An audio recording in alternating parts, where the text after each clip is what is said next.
சென்றது கண்ணுறக்கம், நெஞ்சில் நின்றது உன்மயக்கம்.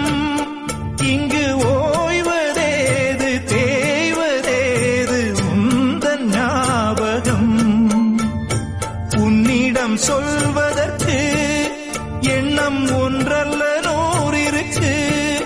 அதை நீயும் கேட்க நானும் சொல்ல ஏது வாசகம். பாதச்சுவடு